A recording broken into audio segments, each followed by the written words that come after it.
여호수아 3장. 여호수아는 아침 일찍 일어났습니다. 그와 모든 이스라엘 백성들은 시딤에서 출발해 요단강으로 가서 강을 건너기 전에 거기서 묵었습니다. 3일 후 지휘관들이 진영에 두루다니며 백성에게 명령했습니다. 너희가 너희 하나님 여호와의 언약궤와 레위 사람들인 제사장들이 그 궤를 메고 가는 것을 보면 너희는 너희가 있던 곳을 떠나 그 궤를 따라가라. 다만 너희는 그 궤와 거리가 약 2000규빗쯤 되게 하고 궤에 가까이 가지는 말라. 그러면 너희가 어떤 길로 가야 할지 알게 될 것이다. 너희가 전에는 이 길로 지나간 적이 한 번도 없었다. 여호수아가 백성들에게 말했습니다. 너희는 스스로 정결하게 하라. 내일 여호와께서 너희 가운데 놀라운 일을 행하실 것이다. 여호수아가 제사장들에게 말했습니다. 언약궤를 메고 백성들 앞서 강을 건너라. 이에 제사장들은 언약궤를 메고 백성들 앞서 갔습니다. 그러고 나서 여호와께서 여호수아에게 말씀하셨습니다. 오늘 내가 모든 이스라엘이 보는 앞에서 너를 높일 것이다. 내가 모세와 함께 했듯이 너와도 함께하는 것을 이스라엘이 알게 될 것이다. 언약궤를 메고 가는 제사장들에게 말하여라.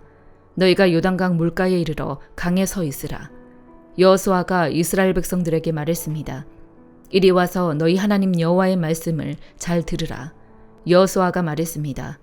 이로써 너희가 살아계신 하나님께서 너희 가운데 계시고 그분이 분명 너희 앞에서 가나안 사람과 헷 사람과 히위 사람과 브리스 사람과 기르가스 사람과 아모리 사람과 여부스 사람을 반드시 쫓아내실 것임을 알게 될 것이다. 보라, 온 땅의 주의 언약궤가 너희 앞서 요단강을 건너게 될 것이다. 그러니 이제 이스라엘 지파 가운데 각 지파에 한 사람씩 12명을 뽑으라.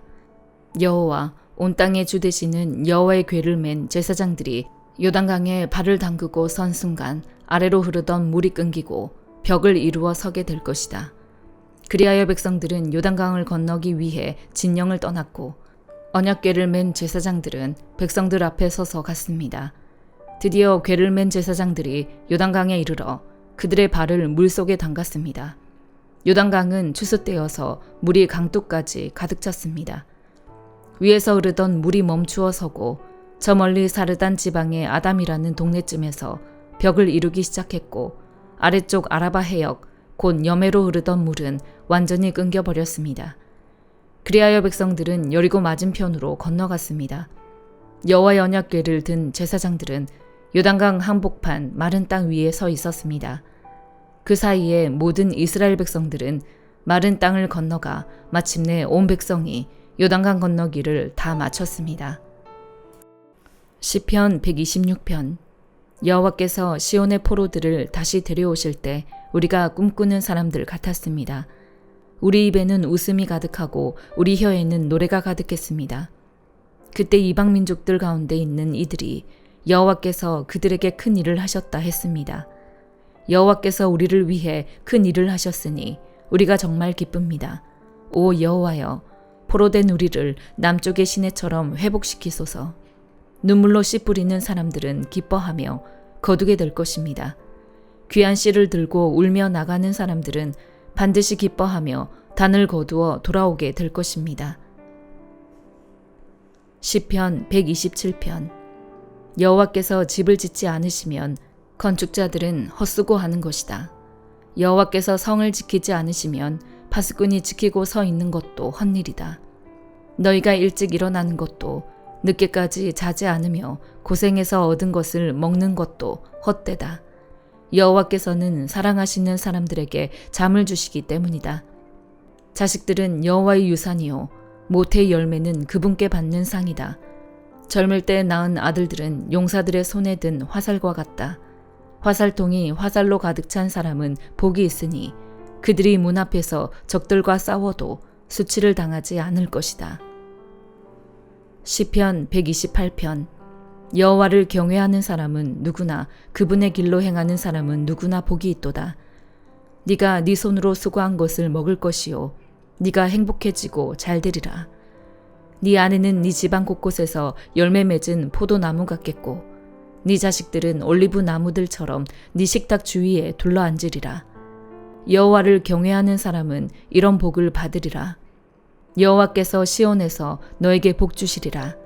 너는 평생토록 예루살렘이 잘되는 것을 보리라. 네 자식의 자식들을 보기까지 하리라. 이스라엘에 평화가 있기를. 이사야 63장.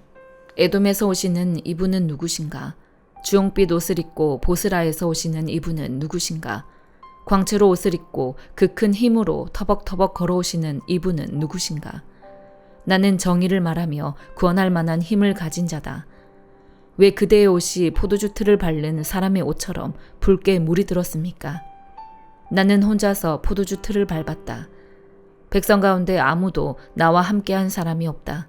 내가 노여워서 그들을 내리밟았고 분이 나서 그들을 짓밟았다. 그러자 그들의 피가 내 옷에 튀어서 내 옷이 온통 피로 더러워진 것이다.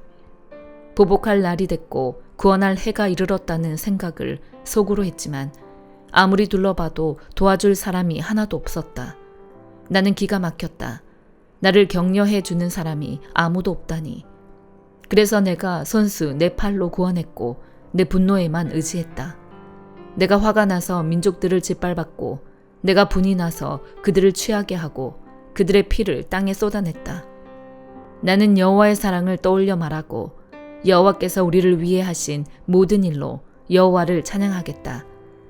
그분이 이스라엘 집에 베푸신 많은 선한 일은 그분의 크신 은혜와 풍성한 사랑으로 하신 일이었다. 그분이 말씀하셨다. 그들은 분명히 내 백성이며 나를 속이는 자녀들이 아니다. 그래서 그분은 그들의 구원자가 되셨다. 그들 모두가 고난을 받을 때 그분도 친히 고난을 받으셨다. 천사를 보내 구하시지 않고 그분이 친히 그들을 구해주셨다. 그들을 사랑하시고 가엾게 여기셔서 그들을 구하신 것이다. 긴긴 세월 동안 언제나 그들을 높이 드시고 안아주셨다. 그러나 그들이 반역하고 그분의 거룩한 마음을 슬프게 했다. 그래서 그분은 그들의 원수가 되셔서 친히 그들과 싸우셨다. 그러다가 그들은 오래전 모세의 시절을 떠올렸다.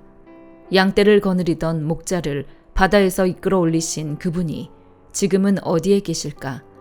그들 가운데 그분의 거룩한 영을 넣어주신 그분이 지금은 어디에 계실까?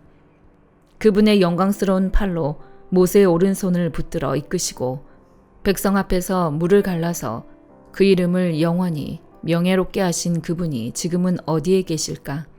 말이 들판을 내달리듯 그들을 이끌어 비틀거리지 않고 깊은 바다를 걸어가게 하신 그분이 지금은 어디에 계실까? 평원으로 내려가는 소떼처럼 여호와의 영이 그들을 쉬게 하셨다. 주께서 이렇게 주의 백성을 인도하셔서 그 이름을 스스로 영광스럽게 하셨다.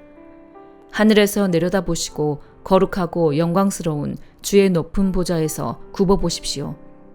주의 열정과 주의 강한 힘은 이제 어디에 있습니까? 주의 간절함과 주의 긍휼이 우리에게서 이제 그쳤습니다. 그러나 주께서는 우리 아버지십니다. 비록 아브라함이 우리를 알지 못하고 이스라엘이 우리를 인정하지 않는다 해도 여호와여, 주는 우리 아버지시고 옛날부터 주의 이름은 우리의 속량자이십니다. 여호와여, 왜 우리를 주의 길에서 떠나 헤매게 하시고 우리의 마음을 굳어지게 하셔서 주를 두려워하지 않게 하십니까?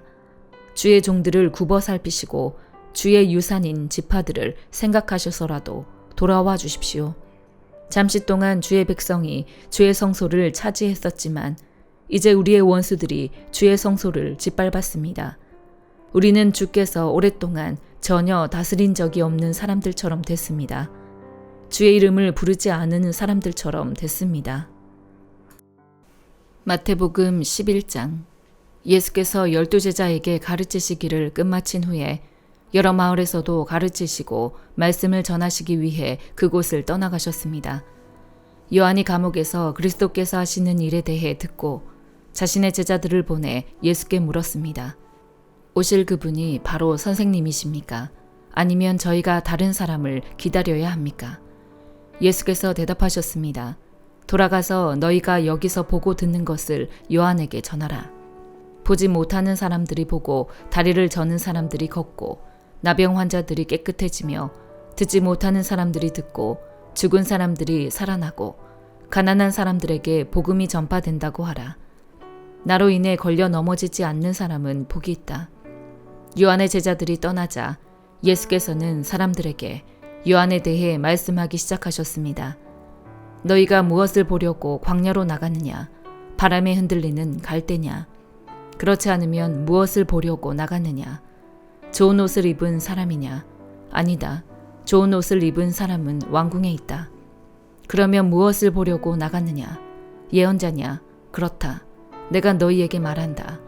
그는 예언자보다 더 위대한 인물이다. 이 사람에 대해 성경에 이렇게 기록됐다. 보라, 내가 네 앞에 내 사자를 보낸다. 그가 네 길을 네 앞서 준비할 것이다. 내가 진실로 너희에게 말한다. 지금까지 여인에게서 난 사람 중에 세례자 요한보다 더 큰 사람이 일어난 적은 없다. 그러나 하늘나라에서는 가장 작은 사람이라도 그보다는 크다. 세례자 요한 때부터 지금까지 하늘나라는 침략당하고 있으니 침략하는 사람들이 차지하게 될 것이다. 모든 예언자들과 율법이 예언한 것은 요한까지다. 만약 너희가 이 예언을 받아들이기 원한다면 요한 그 사람이 바로 오기로 되어 있는 엘리야다. 귀 있는 사람은 들으라. 이 세대를 무엇에 비유할 수 있을까? 그들은 마치 장터에 앉아 다른 아이들을 향해 이렇게 소리치는 아이들과 같다. 우리가 너희를 위해 피리를 불어도 너희는 춤추지 않았고 우리가 애도하는 노래를 불러도 너희는 슬피 울지 않았다. 요한이 와서 먹지도 마시지도 않을 때는 사람들이 저 사람이 귀신 들렸다 하더니 인자가 와서 이렇게 먹고 마시니 여기 목보에다 술꾼 좀 보라. 게다가 세리와 죄인과도 친구가 아닌가 하는구나. 그러나 지혜는 그 행한 일로 옳다는 것을 입증하는 법이다. 그러고 나서 예수께서는 기적을 가장 많이 보여주신 도시들을 꾸짖기 시작하셨습니다. 그들이 회개하지 않았기 때문입니다. 고라시나 너에게 화가 있을 것이다. 베세다야 너에게 화가 있을 것이다. 너희에게 베푼 기적들이 두로와 시돈에서 나타났다면 그들은 벌써 오래전에 베옷을 입고 죄를 뒤집어 쓰고 앉아 회개했을 것이다. 그러나 내가 너희에게 말한다. 심판날에 두로와 시돈이 너희보다 견디기 더 쉬울 것이다. 그리고 너 가버나움아, 네가 하늘에 들려 올라갈 것 같으냐? 아니다. 너는 저 음부에까지 내려갈 것이다. 너에게 베푼 기적들이 소돔에서 나타났다면 그 도시가 오늘까지 남아 있었을 것이다. 그러나 내가 너희에게 말한다. 심판날에 소돔 땅이 너희보다 더 견디기 쉬울 것이다. 그때 예수께서 말씀하셨습니다. 아버지, 하늘과 땅의 주님, 제가 찬양합니다. 이 모든 것을 지혜롭고 학식 있는 사람들에게는 감추시고 어린 아이들에게는 나타내셨습니다. 그렇습니다. 아버지, 이것이 바로 아버지의 은혜로우신 뜻입니다. 내 아버지께서 모든 것을 내게 맡기셨습니다. 아버지 외에는 아들을 아는 사람이 없고 아들과 또 아들이 택해 계시해 준 사람들 외에는 아버지가 누구인지 아는 사람이 없습니다. 수고하고 무거운 짐을 진 모든 사람은 다 내게로 오라. 내가 너희를 쉬게 할 것이다. 나는 마음이 온유하고 겸손하니 너희는 내 멍에를 메고 내게서 배우라. 그러면 너희 영혼이 쉼을 얻을 것이다. 내 멍에는 메기 쉽고 내 짐은 가볍다. 아멘.